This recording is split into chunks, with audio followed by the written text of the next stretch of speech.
Okay, so I have a habit of waffling a lot in my videos and them ending up being way longer than they need to be. So I'm going to try and be a bit quicker with this one. I'm going to give you a basic breakdown on periodizing your strength training.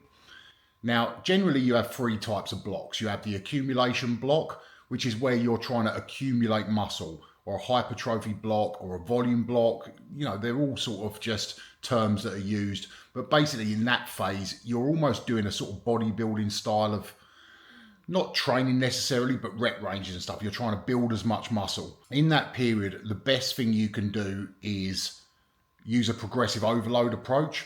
Now, if you're going to keep your compound movements in, I would recommend sort of saving a couple of reps back, so going to within 2 reps of failure. I use this often as an opportunity to cut the compound movements out. Compound movements can be quite taxing on your joints, so this is a good opportunity to give your body a rest, hit some machines, you know, hit some stuff that doesn't really tax the joints too much, more isolation work within that period on each muscle, rather than sort of doing those big compound movements that hit a lot of everything in one go. The main focus of this period is to build as much muscle as possible, so volume is the key. I tend to sort of use a progressive overload approach on, I sort of do 3 sets, sometimes 4, but generally 3 sets, and I like to work in an 8 to 12 rep range. Sometimes they're 10 to 15, stuff like that, but let's just use the 8 to 12 as an example. So what I'm trying to do is pick a weight where on set 1, I can hit a fairly hard set of 12, and then I'm keeping the weight the same. Set 2 and 3, I'm trying to match that. Now, again, I wouldn't recommend pushing to complete failure. I would save 1 to 2 reps in reserve. So essentially, if you're picking a weight to do your first set, the aim is 12 reps. I would pick a weight that you absolute balls out to the limit, you would do 14 reps with. That would be a good place to start. And then on set 2 and 3, you're going to go to within 1 to 2 reps of failure. So not complete failure, but very close to it. When you can eventually do 3 sets of 12 on that exercise, then the following week push the weight up. And then you're going to aim for the set of 12 on set 1, and then set 2, set 3. This way of doing it, you're always going to get to close to failure on at least 1 set, but essentially it could be 3 sets. I tend to use that, like I said, when I was doing strongman, it was kind of like what I would do after World's Strongest Man. Bit of recovery time, let the body heal up, but also utilising that time to build as much muscle as possible. Having more muscle on your body moves the bar in terms of how strong you can get. So the next block is transmutation, or strength, you would call that probably, a strength block. Now, in this period, you're probably going to reduce your accessory movements down, going to focus more on the compound movements. And what you tend to do is sort of work in a relatively hard range, but not pushing to failure again. What I like to do, the simplest way to periodize this period for me, is I do 4 weeks and then a deload week.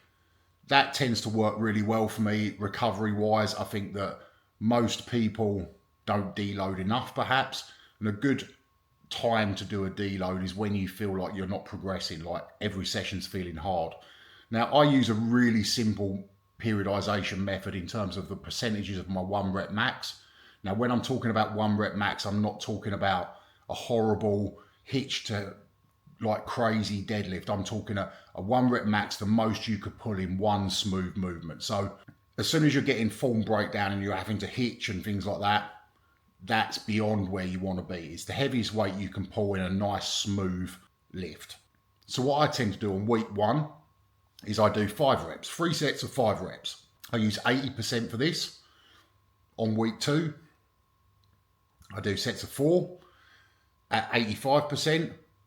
On week 3, sets of 3 at 90%, and then on week 4, 95% sets of 2.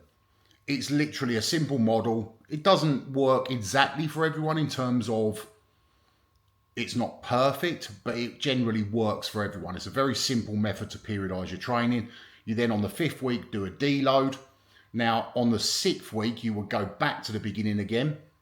But what you would tend to do is, if you completed all the reps no problem and it felt easy, then add a bit of weight. And then obviously go from there and do it again. So you might add 2.5 kilos to each week in the following block.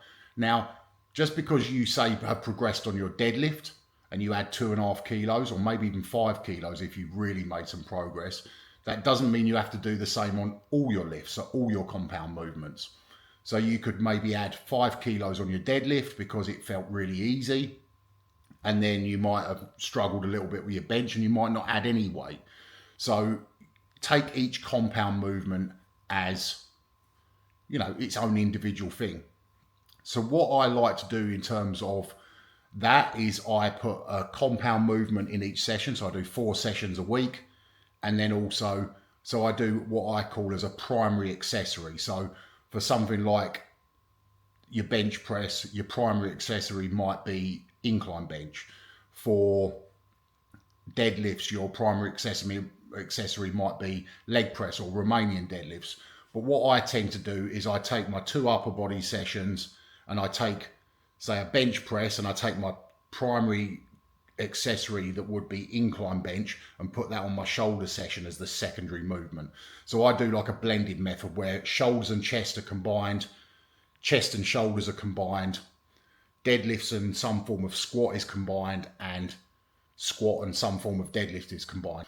When you're strength training, don't focus so much on muscle groups, focus more on movement patterns and practicing movement patterns. So the more times you can do that per week, the more progress you're going to make. So on top of that, in my strength block, I tend to add accessory movements. Now, things that don't really get a lot of work from doing compound movements are things like side delts. Your lats could do with a little bit extra. They get some from your deadlifting, but they could do with like some sort of rowing movement or pull down. Yeah, your side delts, your rear delts perhaps. Your biceps don't really get a lot of work. And I would also add in something like a leg extension or a sissy squat, because squats and squat type movements don't hit all 4 heads of the quad, they only hit 3. So to hit that 4th head, which is the rectus femoris, you would want to do some sort of leg extension or sissy squat. So you could do, as a strength athlete, most of your work in that strength block, or transmutation block as the actual technical name of it is. So you could literally do a hypertrophy block at the beginning, let your body recover and everything, and then spend most of your work in that strength period and just keep doing the 4 weeks deload, 4 weeks deload, 4 weeks deload, and just keep going until you feel like you need a change. And obviously you can add some variety to your accessory movements. Like I said, you need to hit some side delts. One week it could be dumbbells doing lateral raises, the next week it could be cables. You know, that you can add variety to those movements, but I wouldn't vary up your compound movements too much, because obviously they are things that you need to practice. Doing these movements is not just about getting stronger in terms of the muscle, it's also about practicing the movement, getting better at the movement, and making sure that your body is firing well and your central nervous system is primed and ready for those movements. So it's a technical thing as well as a muscle thing. Now the third period is, or the third block is your realization period, or what a lot of us would like to call peaking block. So that's going to be your final few weeks to peak you into a show. Now everyone's got a little bit of a different way of doing this. What I tend to like to do is pull heavy singles for multiple sets, and I would do it for sort of around about 4 weeks. So I would never be going to a true 1 rep max anywhere near it, but they would be very heavy singles with a gradual progression. So on my final heavy week, I would be doing something pretty up there in terms of 3 heavy singles, and then I would do a deload week, and then I'm into my competition or testing my new 1 rep maxes. So that's the way I like to do it. I will do a video going a bit more in depth of how I do it and how I map it out, but that's the basics of it. But like I said, most of your training is going to be done in that transmutation or strength block. That's, as a strength athlete, that's where a lot of your training is going to be. So with regards to your training, thinking about it like this, strength training and muscle building are 2 different things. So hypertrophy, you do get some from strength training and you get some strength from hypertrophy training. But if you want to really sort of make the most of your training, you're better off doing separate blocks. A hypertrophy block where in that period you're trying to gain as much muscle as possible. And then in your strength block, that is obviously where you're trying to gain as much strength as possible. So, like I said, the main focus of your strength workouts during the strength block would be your compound movement and your primary accessory. The other stuff is just to keep your body healthy, keep muscle on the bits of your body that are perhaps not getting as much work as they, would need to keep the balance of everything. But obviously those accessory movements are an integral part of your training because, like I said, you need to keep that balance from front to back. You've got a lot of antagonistic muscle, so your back and your front need to be as strong as each other. So you do need to keep those things in. If you do a lot of pressing, whether that's overhead or bench pressing, your front delts get a hell of a lot of work. Your side delts and rear delts don't get so much. So it's crucial to do those extra movements just to keep everything functioning as it should. And obviously with the hypertrophy, that period, I always tend to use a progressive overload approach. I feel like that's the best way for me to gain muscle. Now, I talked a little bit about it when I was going through the blocks. That period is where obviously it's all about building muscle. So you're never really sort of pushing the weights up too high. Volume has actually been proven to be more beneficial to building muscle. Ultimately, that's a bit of a breakdown of sort of what the three blocks are. Like I said, I've talked about the percentages that I use during the strength block. In the hypertrophy block, you can be a little bit more creative, do more like a bodybuilding program, or you can keep your compounds in if you feel like your body can recover from it. But I would work in obviously the same approach of progressive overload and not pushing the weights too much. When you're talking about that first block, the hypertrophy or accumulation, you're trying to build as much muscle as possible. If all you do is strength training all the time and you don't add in those hypertrophy blocks every now and then, you are going to limit the amount that you can get stronger.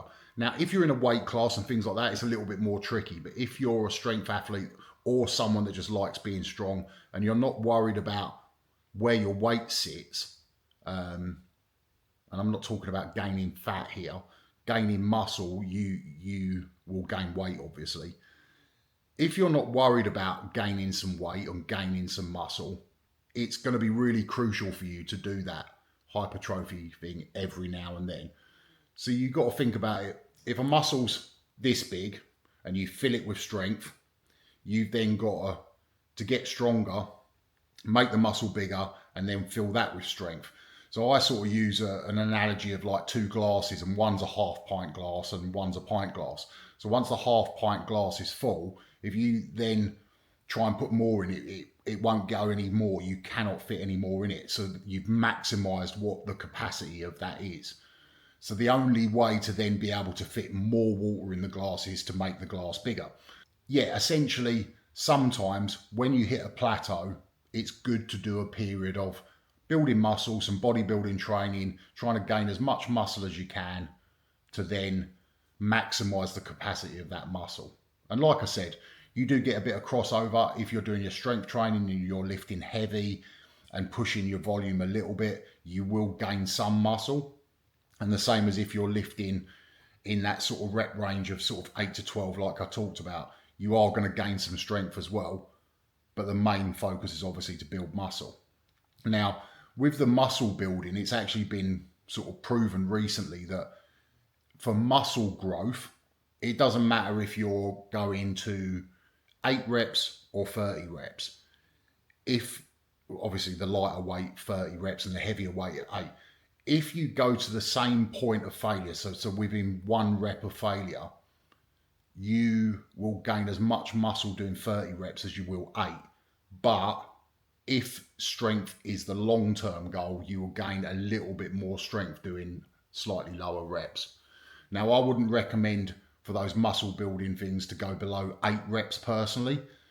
You can go as low as 6 apparently, but 8 for me is the sort of optimum. You need to be at least that to be gaining muscle, in my opinion. But if you say you're feeling a bit beaten up, there's no harm in dropping the weight, doing more reps and pushing to the same point of failure to build some muscle. So if you've done a long season of strongman, you're feeling absolutely beaten up and you really sort of, you know, everything hurts. There's no harm in going into a hypertrophy block, dropping the weights down and doing sets of 20 on everything. So long as you go to the point of near failure, you will still make some progress and you will still gain some muscle. And then in turn, you will also obviously give your body a chance to recover from the heavy weights.